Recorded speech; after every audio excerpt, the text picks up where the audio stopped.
For this life I cannot change.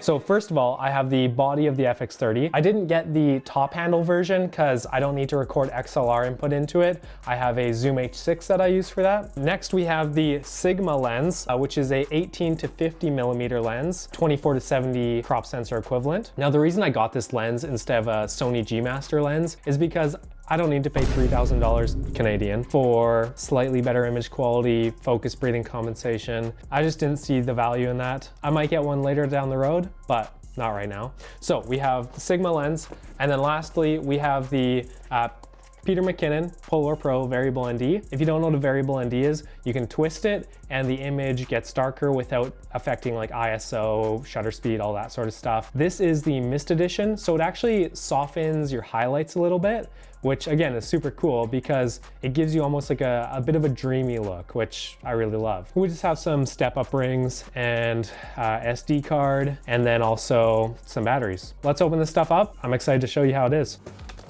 What is this? Fresh prep meal kits and more? Sony, what are you sending me? What is this?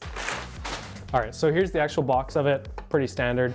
We got the cinema line on the top. Very similar to the box of the Sony FX3.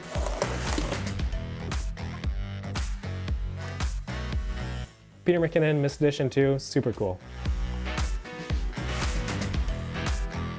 All right, here's the actual camera itself. It's so weird because I'm so used to filming on a Blackmagic camera and it's huge. Like I have to rig it out. It doesn't have autofocus, doesn't have stabilization, all that stuff. So I have to make this huge rig. It's never convenient to take anywhere, which is again, the main reason why I bought the Sony FX30 is because it's so tiny and I can just do whatever I want with it. You know, I can take it on hike, use it as a B cam in interviews. It's super cool.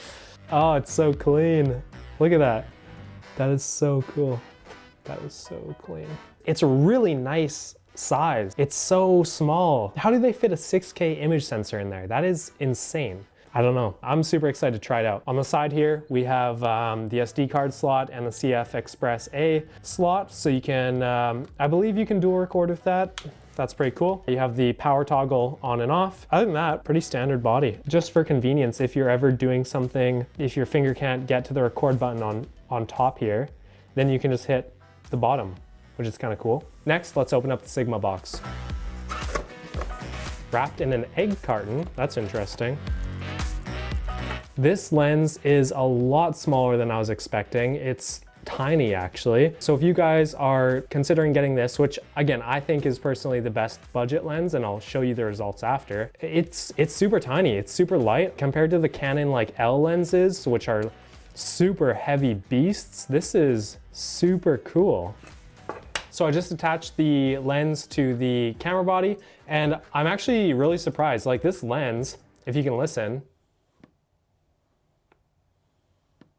very quiet. The focus is also super smooth. Sigma is just so good for their value to quality ratio. Like this lens only costs 550 US or something like that. Like that's crazy. Whereas if you buy a G Master, yes, it'll be full frame, which in this case I don't need, but you're spending Canadian 3,000.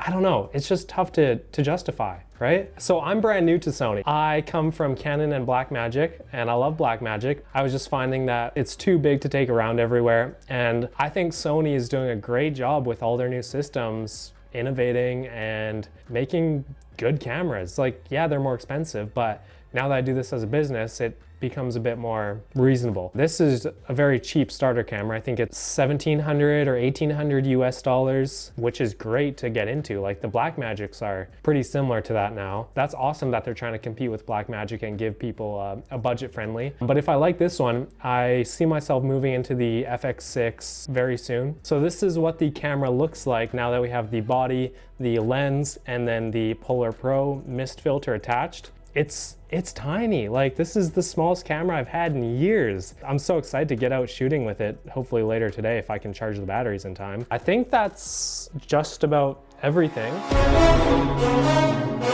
this life I cannot change. Deep off in the vein. Eminem, sweet like candy cane. Drop the top, pop it, let it bang.